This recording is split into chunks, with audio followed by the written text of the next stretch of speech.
മോളെ, നവീൻ ഈ സമയം വരെ ഇവിടെ ഉണ്ടായിരുന്നു. അയാൾക്ക് അയാളുടെ ഓഫീസിൽ എന്തോ ഒരു എമർജൻസി മീറ്റിംഗ്, അത് ഒഴിവാക്കാൻ പറ്റില്ലെന്ന് പറഞ്ഞപ്പോ പൊയ്ക്കോളം മമ്മി പറഞ്ഞു. ഇതെന്താ മമ്മി? എന്നെ കാണാൻ പോലും ഒരു നിമിഷം കയ്യിലില്ലാത്ത ആളുടെ കൂടെയാണോ ഞാൻ ജീവിക്കേണ്ടത്?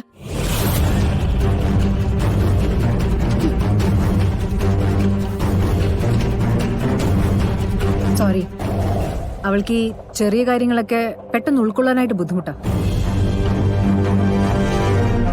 ഞാൻ ഒന്നും സംസാരിച്ചിട്ടില്ല.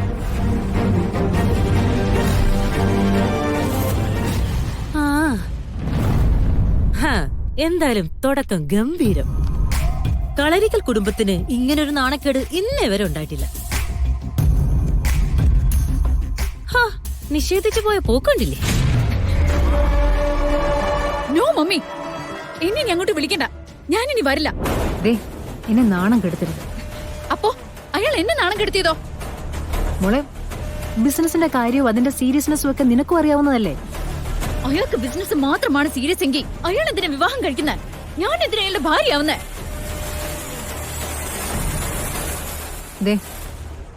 മോള് പറയുന്നത് മമ്മിക്ക് മനസ്സിലാവാഞ്ഞിട്ടല്ല, പക്ഷെ നിന്നെ പറഞ്ഞ് മനസ്സിലാക്കി അവരുടെ അടുത്തേക്ക് കൊണ്ടുചെല്ലാന്ന് വാക്ക് പറഞ്ഞിട്ടാ ഞാൻ വന്നത്.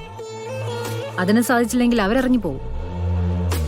പക്ഷെ പുറത്തിറങ്ങി പോകുന്ന അവര് പറയാൻ പോകുന്ന എന്താ? സിതാര ശ്രീനിവാസിന്റെ അനുസരണയില്ലാത്ത മകളെ കണ്ടെന്നു. അത് നിന്നേക്കാൾ ക്ഷീണാവുക എനിക്കാ. ബാക്കി എന്ത് വേണമെങ്കിലും നമുക്ക് പിന്നെ തീരുമാനിക്കാം. ഇപ്പോ അവരുടെ അടുത്തേക്ക് മോള് മമ്മിയുടെ കൂടെ ഒന്ന് വരണം. മറ്റൊന്നും സംസാരിക്കാതെ നീ അവരുടെ മുന്നിൽ നിൽക്കണം. It's my request, please.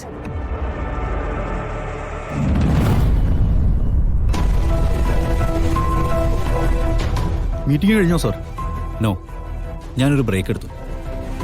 ഞാൻ തന്നെ വിളിപ്പിച്ചത് മറ്റൊരു കാര്യം പറയാനാണ്. താനുടനെ സിത്താര മാമിന്റെ വീട്ടിലേക്ക് പോകണം. എന്നിട്ട് ഇത് ഗാഥാ ശ്രീനിവാസിന് കൊടുക്കണം. ഇത് ലവ് ലെറ്റർ ആണോ സാറേ? യെസ്. ഈ പ്രായത്തിൽ അല്ലെങ്കിൽ പിന്നെ എപ്പോഴാടോ മാണിക്കുഞ്ഞ് ലവ് ലെറ്റർ എഴുതുന്നത്? താനത് കൊണ്ടുപോയി കൊടുക്ക്. അമ്മയുടെ സ്ഥാനത്ത് കാരണവന്മാര് വല്ലവരും ആയിരുന്നെങ്കിൽ ഇപ്പൊ കളരിക്കൽ തിരിച്ചെത്തിയേനെ. അത് ശരിയാ. ഇതിലും വലിയൊരു അപമാനം ഉണ്ടോ?